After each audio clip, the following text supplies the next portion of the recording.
Hello to everybody here. We are in the Nuovo Games headquarters in Milan, and what I would like to share today with you is a very quick overview of blocks in Africa. So opening the box and checking all the components. Blocks in Africa was out on October 31 this year, so almost 2 weeks ago, and let's have a look at the box. As you can see around the box we have some historical citations, quotes. So in example, General Francesco Rena or Division Ariete, we have 3 tanks left, we counterattacked. And this was the last communication sent from the LRMA battlefield. And then we have more others, such as Admiral Cunningham or Winston Churchill, and we have more inside. About the back, as you can see, the box is around 2 kilograms and it is quite heavy. We have a description of the game and an overview of the Blocks in Africa map.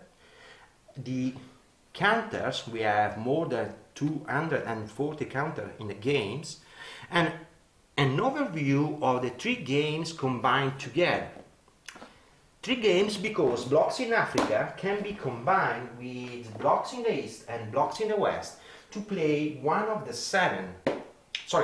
4 7 turns long scenarios, or the very long and amazing 1939 campaign.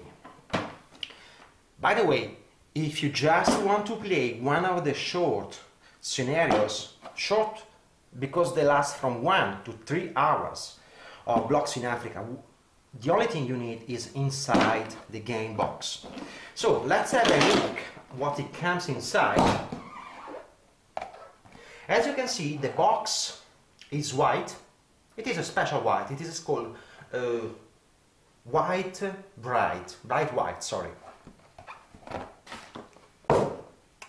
Inside the box we have more than 300 wooden components. Let's start having a look at them. We have the Axis side first, so the Italians, the Germans, and the Axis Navy. Let's put them apart and let's have a look at the other blocks. The Allies, the British, the French, light blue, the minors, so Yugoslavian, Greek, Polish, and other Allied minors. Then we have the Allied Navy, white blocks. Finally, about blocks, we have 3 Axis forts, which are orange blocks, and the Soviet Navy on pink blocks. On these blocks, you have to sticker the appropriate stickers, which are here inside the Blocks in Africa rules manual. The stickers are PVC stickers, so they can be stickered and detached and restickered again, so they are not made of paper. So for example, just to make a test on how it works, if you are able to recognize the units, you will probably sticker them very quickly because they have a flag or a color. So for example, this one is an American submarine, coastal submarine, so it must be stickered over a white block. Here it comes, because it's a navy. But if I take this one, which is the Greek leader, Papagopoulos, it must go on a brown block. Of course, all this information are inside the rules manual, or if you want to know one by one where the sticker goes, please check Nuovo Games, Nuovo Net or Board Game Geek for the detailed way to sticker each block. So this is a standard edition. One thing I missed at the beginning, so we don't have any special thing or items. We just have the stickers, and A very quick one. As you can see, we made a mistake in Blocks in the West because we printed the wrong turn entry of these two American units. But you know, we are humans, so we make mistakes, but we provide with the right stickers for the Americans. So you can just remove the wrong stickers and put these new ones, which are the replacement stickers for Blocks in the West. So let's have a look. Now I'm doing something wrong because I'm applying them, as Americans, on a brown blocks, and I want to do this. Let's say that then I realize that this is a mistake. I can simply remove it. Again, this is PVC, it is not paper. Okay, so for example, I can sticker it here for a couple of hours and then I can remove them. Let's have a look at the other components. So we have production cubes and they come into two separate bags. We have general production cubes, which are yellow. Then we have blue aircraft and red armor. And finally we have white for the Navy. We have two bags. In this bag we have one, the only American block, which is the Navy leader, and I believe it is dark. We can easily apply on this. While the other one, the tanned or unpainted, is for the turn tracker. So this is the only American unit going on a green block. About the turn tracker, you can find it here. They are just smaller because we have saved space to get the two replacement stickers, which were more important, and I can easily apply them on this. And about other components, we have here dice, which are this time they come yellow with black dots, and we have 5 because the highest unit, the strongest unit in Blocks in Africa has 5 steps. Then we have out of supply plastic barrels. We do them 5, and we have fuel supply barrels, which are black, and we have 10. Then white factories, you will not use them in Blocks in Africa, but they are just a nice companion when you play the 1939 campaign with the Navy, because as we will see later, this game can be played with or without the Navy. About the map, as we said at the beginning, the map is double laminated, waterproof, alcohol and acid resistance, and the reason is that it is double laminated. It is not that large because it covers basically all the area where the desert war was fought. One thing which is more important, this map is almost indestructible, so before you start playing, just remember that you should do this thing. In this way, your map will fall perfectly on your gaming table. So, don't worry, you will not destroy this. And after doing this easy procedure, okay, now the table is already occupied by other things, but as you can see, it lays flat. In this map, we have just redrawn some things and added some details. So, for example, we have the Delta Special Victory Area, which is made of 7 axes, which are the 5 axes of the Suez Canal, plus Cairo and Alexandria. Then we have this incomplete British infrastructure, which is the railroad going from Port Said to Jerusalem, which historically was built in August 1942. And as you can see, the Suez Canal is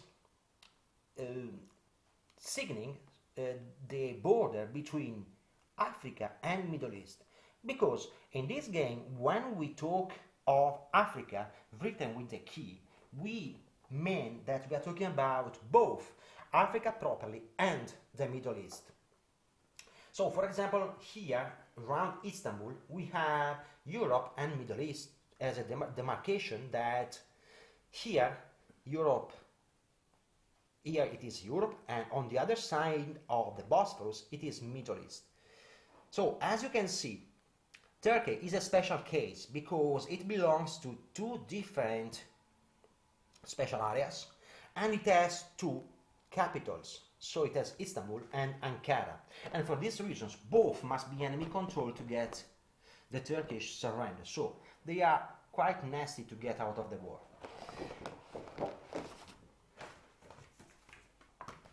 Now, let's have a quick look at the rules manual. We have a rules manual which is dedicated to the game itself, and it is Blocks in Africa. It is colored and it is full of examples of play which are usually marked in dark blue. So let me see. Okay, this one, as you can see, it is in blue. So this is an example. And then we have a description of main features such as game components, setup instructions, basic definitions, units, yeah, the thing we were dealing before, so Africa plus the Middle East, and then the rules manual, which is quite plenty of images and of examples, and go directly to the end with an example of how the battle is fought between the 5 combat steps or segment, as you prefer. Then we have, special units. These are elite, and we have the Desert Rats, the Afrika Corps, and the Italian Folgore Division. In the advanced game, which provides you with more historical and interesting rules for more details, you have special rule for ZOC, advanced supply, and the use of fuel, and the use of strategic leaders, and so on. Cavalry charge, artillery targeting, air reconnaissance, Jericho trumpets, and panzers attack. Finally, we have an overview of the naval rules, because in Blocks in Africa you have 6 ground scenarios and 4 naval battles. So we have 6 scenarios, 4 on ground, so Middle East Uprising, Operation Exported, Tobruk, El Alamein, Desert Fox, and Compass, with a very detailed setup instructions, and then we have 4 naval battles. What else? After you have played a couple of times every scenario, so we will probably start wanting to play something more, and then it is time to combine Blocks in Africa with Blocks in the East and Blocks in the West to play one of the 7 turn scenarios. We have 4.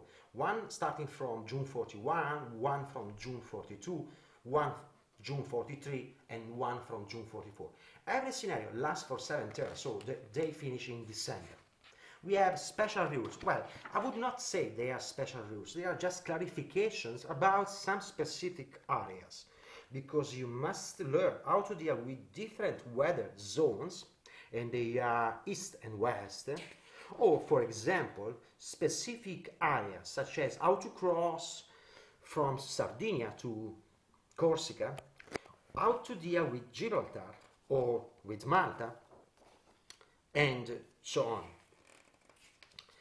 Then an overview of resource management, because in the big game you have to decide how many production points send every time to Africa, in example, or how many production points invest in building your factories. And then we have specific rules for every powers. So we start with the Axis, so this is Germany. It has special rules such as special leaders, special Stuka bombers, the German Afrika Corps, the Wehrmacht 1941 reforms, and paratrooper grounded, and so on. Then Italy. Now I don't want to waste your time with all of these details, but every specific rules for the powers is listed here. so Romania, Hungary, Slovakia, and so on. Then the allies with the Soviet Union, and we go on with the French, the British, the Americans, and we go. Then here we have an example of about how to trace supply across the Caucasus, and this is very interesting. And then we have a sheet just as you remember to summarize the political and diplomatic changes that can happen during the game. So for example, if we take a nation, let's say Romania start the game in September 1939 as a neutral, not aligned, and it becomes Axis leading as soon as the Soviet-Romanian Limited War has been declared. After it becomes pro-Axis as soon as Vienna War has been called for, and finally it joins Axis as soon as Yugoslavia. Sorry, I missed the line. As soon as Greece or Yugoslavia join the Allies or have been attacked. And then the index.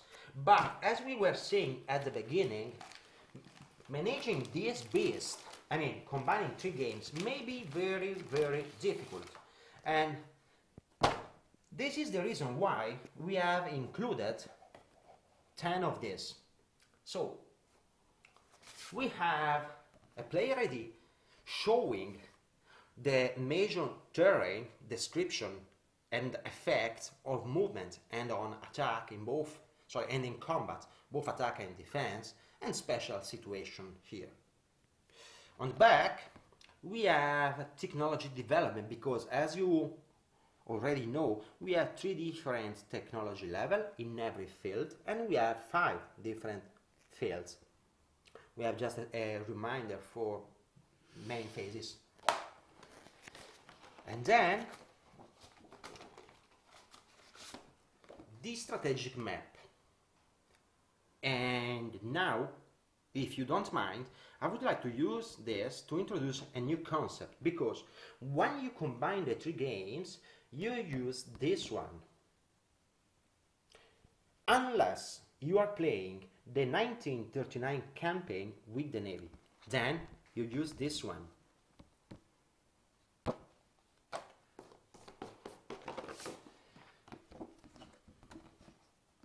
Other help, just to remember the main rules regarding the use of the Navy. And now I want to show you one thing before we go to watch at this. The Blocks trilogy. This is the rules manual to play the long and gargantuan 1939 campaign. So from the attack on Poland till the end of the Nazi Germany. And this rules manual, you also have scenario setup instructions for the 7 turn scenarios. So this is the setup for the 1941. You have here some historical guide. And talking about history, just remember that this series has been developed after very long and tough research, but not everything looks like as it is. So after remember these words, I want to show you some things very special. But back to us. Here we have the 1939 campaign special rules. Okay, this is a campaign lasting for something like 70 turns. We are talking or more than 200 hours. So yes, you need a place how to keep the game going on. Okay, in the end, you have additional rules if you decide to play this campaign with the Navy, because you can play the campaign of 39 with or without the Navy. And in the end, you have some notes about the Axis strategy, the general strategy, the Western Allies strategy, and some notes from the designer and the index. The last thing I would like to show you, as we have been talking about the 1939 campaign, the setup is there, but as a reminder you have it here, and you have also the victory conditions listed here. My personal advice is to play at least 20 games before you start dealing with the 1939 campaign, because then you will be to deal with something like 1000 counters plus resource management, cubes, factories and so on, and can be really devastating. Also because every unit is unique. That means that this is the Casablanca, Meknes, Marrakesh, Bonn, and this is the Bulgarian Cavalry Division. These are the 1st, the 2nd, the 3rd and the 4th Bulgarian Infantry Corps. This is the Shah, Reza Pahlavi. These are the Italian motorized infantry, the 20, the 21, the 23, the Liebig, and so on. So, get some confidence with the basic scenarios. On the back of this, you have the order of battle of the Italians. So, they set up like this, and then they start getting technology breakthrough at a specific date or new reinforcement, and also you have here listed all the special events regarding the Italians. So, for example, Addis Ababa is fallen, or Africa is lost, Africa is Axis, and so on. The same kind of treatment has been reserved to every power in the game. So, for example, these are the Soviets, and you have the Soviet order of battle from the beginning, and then the unit bonus coming from one of the 4 Soviet limited wars. As soon as all these units are in play and at full strength, whoop, Soviet mobilization completed. This means that we can have the game. The Soviets can attack the Soviets can attack the Axis, and we have a player ID for every power. So, for example, this one is for the French. Now, I don't want to bother you. Here we have an example of play of the German production, and here we have UK production. That said, I believe I have covered with you, maybe with a bit of rush, all the components we have in the standard edition, but if you don't mind, I would like to steal 1 minute of your time to present you one thing which is now disappeared, and it was the Blocks in Africa limited edition. The difference: this is a numbered copy, and the box is full laminated and glossy varnished. The games come with the t-shirt, and yeah, I know it is weird, but customer can choose the size. So this is a Russell Athletic, and it is a XXL. In the limited edition we have special components, so the same kind of components of the standard ones, but better dice, and they are colored and translucent because you have Italian light green and British dark blue. And then we have the Blocks in Africa card deck. The Blocks in Africa card deck is just a nice reminder to the main rules in the game. So it doesn't introduce new rules, it is just a reminder. But these cards, as you can see, are double laminated, UV matted and 3D. Please, let me say they are amazing. So we have Italy Declares War, Africa Corps, Wilson Force, Torch, Tobruk is Fallen, The Delta Inside, Operation Exporter, Middle East Pipeline, and so on. But I need to rush because time is against us. So in the limited edition we have special flags for Victory City. So the 3 factions, the Axis, the Western Allies and the Soviet, when they control, let's say, Paris, they can put a blue flag on it, just as a reminder. The same happens when the Soviets control, let's say, Berlin, they put a red flag over. And the same happens to the Axis. They have a black flag. What about the yellow flag? The yellow flag is for the delta is contested special area, because as you know, it is made of 7 axes, and then if the Axis control 2 axes and the British 5, then the delta is contested and you put the yellow flag over.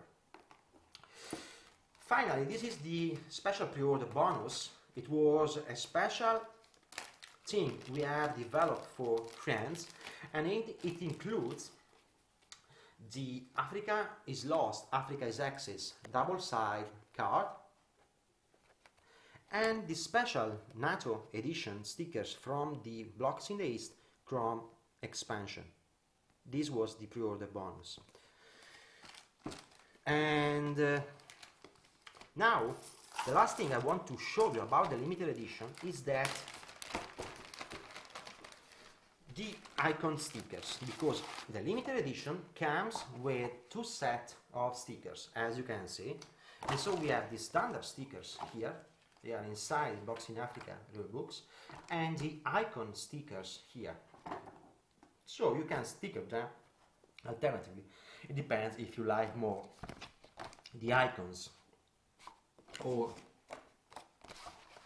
the NATO symbols, but this is something really personal, and sometimes I play with the icons, some others with the standard. That's it. Okay, this is not a copy for the market, so this copy is not numbered, but because yeah, the limited edition was sold out in pre-order on day 6, but usually, sorry, not usually, always, a limited edition has a serial number with the designer signature here. And that's it. Have fun. Ciao.